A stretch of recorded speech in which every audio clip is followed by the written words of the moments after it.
Hello. So I want to talk about something potentially interesting. I could be wrong, but I've got a sneaky feeling there might be a chance of a double game week in 25, not just for Tottenham and Fulham, but for Liverpool, Aston Villa, Chelsea, Arsenal, possibly even Newcastle, Crystal Palace in 25.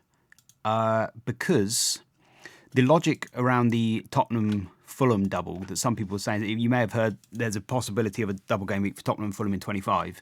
I think the odds of it are about 10-20% people are putting at it. It's basically because Tottenham are in the FA Cup and the Europa League, and if they get to the FA Cup final, their game against Aston Villa can't go into the midweek, which is where it was probably going to go. It's presumed that that's where it will go because they'll be in the Europa final as well.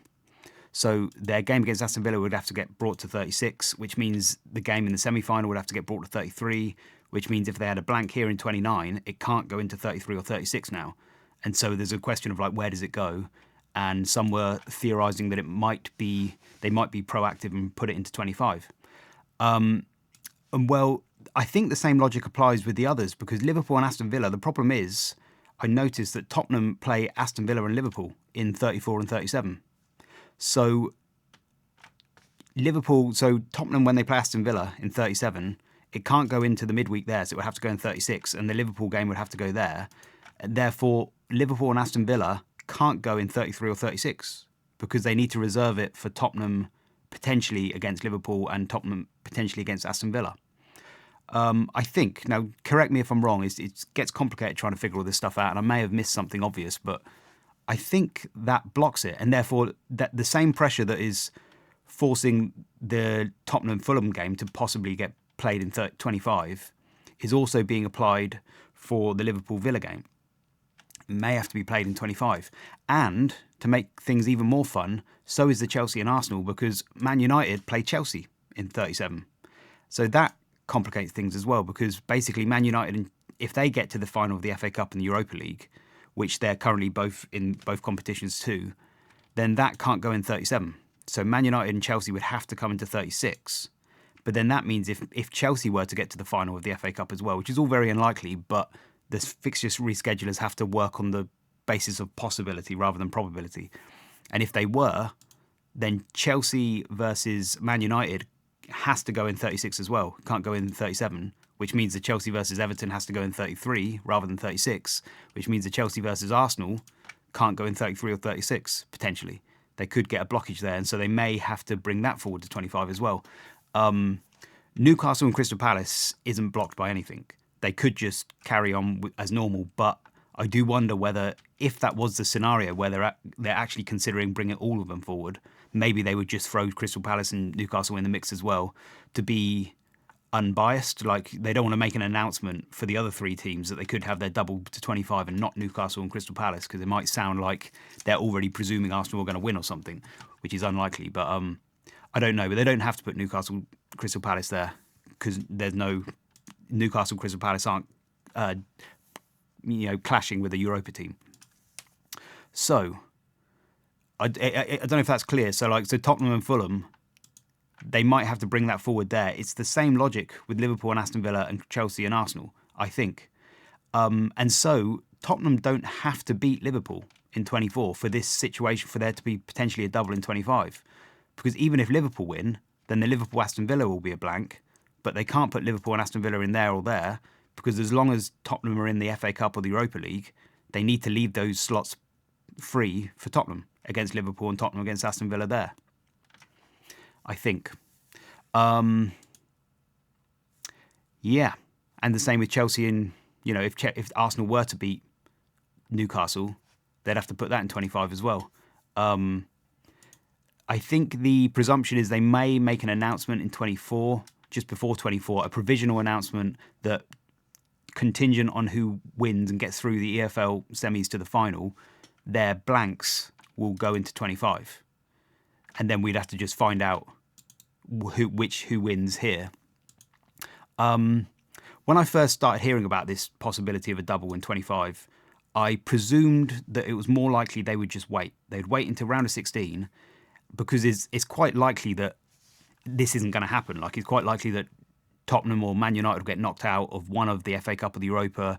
slots will become available, it'll all work itself out, and they'll just wing it and hope for the best. And I thought that even if it does happen, they could just force fit it into 31. I thought they could do a double game week 31, because with Tottenham, you could potentially play on the Saturday there, the Tuesday in 30, and then do a Friday, Monday on 31, and then play on the Thursday in the Europa. I thought that was one possible fit. I don't know, this is where my expertise reaches their limit. I don't know if that's viable or not, or whether that's very unlikely. But one thing I've just realised though now is that you can't do that with Liverpool and Aston Villa and Arsenal, because they're all Champions League teams, so they play on the Tuesday or the Wednesday there. So it's going to be very hard to fit that into 31 unless you play the FA Cup on the Friday and then the Game Week 30 fixture on the Monday, which I think is unlikely after an international break. They don't normally do the Fridays there, Mondays, and then you'd have to have like a Thursday, Sunday, and then a Tuesday. And I don't even know whether we'll be able to choose whether to play on the Tuesday or the Wednesday there. All gets a bit hairy and complicated. So all of a sudden, that option is becoming less viable to me, to actually have a double game week in 31.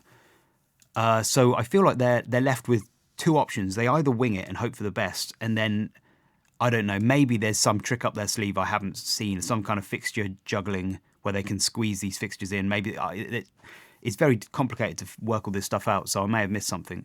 I may have missed something obvious. If I have, let me know. But I think I'm starting to feel like Game Week 25 double game week is actually becoming more likely to me now, because it's not just Tottenham. It's Liverpool and Arsenal and Chelsea, Liverpool and Villa and Chelsea and Arsenal potentially as well. So I've basically put off. I was going to buy Gakpo yesterday, and I've put it off because I think I want to roll, and I want to wait right up until the end of Game Week 24 just in case, because I may bring Arne Slot in for assistant managership or something. There is one thing that could scupper it, which is Villa and Tottenham need to qualify in the top 8. If they don't, they're going to have to play in these playoffs here, and then that would just end the whole possibility of double game week 25. If Tottenham have to play in the playoffs, or if Villa have to play in the playoffs, no double game week for Tottenham or Villa. And if Chelsea and Arsenal, if they've got that, this will be free for them. Liverpool, Arsenal are basically mathematically through, pretty much, and Liverpool are through. Chelsea got a free, and Newcastle, Crystal Palace obviously free in Game Week 25. So that's all fine. It's just Villa and Tottenham. If they don't qualify for the top 8, then it's off. And so with that in mind, I do think that it must be possible, or it must be possible for them to squeeze a fixture in somewhere, because that's a possibility that Tottenham and Villa might not qualify for the top 8 and have to have a fixture there. But I don't know. But the possibility of Tottenham qualifying though for the top 8 is fairly high. So they have to win their last 2 games. One's against Hoffenheim, and I think the other is Elfsborg. And I think if they win their last 2 games, they'll probably qualify for the top 8, because Man United and Rangers and FCSB all play each other, and so they'll take points off of each other. So Tottenham basically have to win their last 2 games. They're relatively easy games. They should win. But, who knows? I don't know, it's probably about 50-50 at the moment, maybe a bit higher. And then with Aston Villa, they are currently 9th. They also, if they can beat Celtic on their final game, which they should. Again, Celtic haven't got anything to play for anymore. They can't finish in the bottom 8, can't finish in the top 8. So if Villa beat them, then they're almost guaranteed at least top 9. And then there's a bunch of things that could happen that could bump them into top 8. So top 9, Brest play Real Madrid. Brest would have to beat Real Madrid by 3 goals more than Villa beat Celtic for them to be above Villa. So that seems unlikely. Lille play Feyenoord, so only one of them can leapfrog Villa, and whoever wins would have to win by, again, 3 goals more than Villa beat Celtic, so that's unlikely. Monaco play Inter, so only one of them can leapfrog Villa. If it's Inter, they're already up there. If it's Monaco, they would have to beat Inter by 2 goals more than Villa beat Celtic, which is also kind of unlikely, but at least one of them, if they did that as well, Inter would then go below Villa, so only one of them can go above. So I think Villa are kind of, if they beat Celtic, they're almost guaranteed 9th. Then you're just hoping for an upset up here. Atalanta play Barca, so that's a likely loss. You would expect Barca to win that, except they've got nothing to play for really, so they might not. But if Atalanta lose, then Villa go into the top 8. AC Milan play Zagreb, I think, who are fighting for these spots, so it could get an upset there, but you wouldn't expect them to lose that one. AC Milan should win that. And then I think Leverkusen, if Villa can beat Celtic by 1 or more goals, then Leverkusen beat Sparta Prague, I think they're playing, which is an easy game. But if they can beat their goal difference, then they get in the top 8. So Villa's chance of getting in the top 8, I would say at least 50-50, maybe a little bit more. But so that's what we're looking at there. So around about 50-50 chance for Tottenham and Villa. We'll find out about Tottenham if they lose or draw tonight. Then it's probably the Tottenham double is probably off, but it could still be the Liverpool Villa double could still be on. Yeah. So that's what I'm thinking. I'm just thinking, I feel a bit weird. I don't feel confident in it because nobody else is talking about it, and I'm not an expert, and I could have missed something. But I just spotted it, and I thought, well, hang on a mo, where else do they put these doubles? I mean, it could be that they're just going to wait, and they're just going to wing it, and I hope for the best, because I do feel like by the time you get to the round of 16, you need Man United or Tottenham to get one of them to be still in the FA Cup and the Europa League quarterfinals. They need to win both of those games to get to the quarterfinals of both the FA Cup and the Europa, which seems unlikely. Although you do have two, both Man United and Tottenham got 2 rolls of the dice at it. But so yeah, I think there's a possibility of a double game week for Liverpool and Aston Villa there as well, and Chelsea and Arsenal. So I don't know, but it's enough for me to change my tactics now, and I've decided not to go for Gakpo. I'm going to keep that Liverpool slot open because basically I've got Real versus Man United at home anyway, which is, I think Gakpo versus Ipswich at home is better, but Jimenez versus Man United is not that bad, and I quite fancied it anyway. Yeah. And that's the only move I was thinking of making. Maybe Sato and Bomo, but I think I'm going to give that one more game week. Sells to Alisson maybe, but I think I'm just going to wing it with Sells because it's not enough upside to warrant an extra $1 million on your keeper. I don't think so. Yeah, that's all I wanted to say really. That was the main thing. Yeah. So that's just so I'm going to try and roll. I think if I can. Yeah.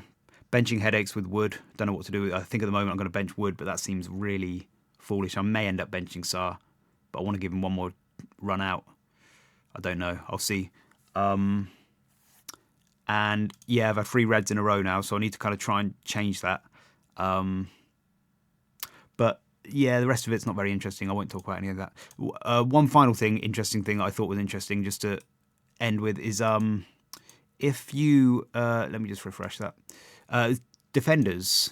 Sometimes people talk about if you've got one defender and there's a clean sheet wipeout and other people have double defence, like double Arsenal or double Nottingham Forest, is it a good thing or a bad thing to have a clean sheet wipeout?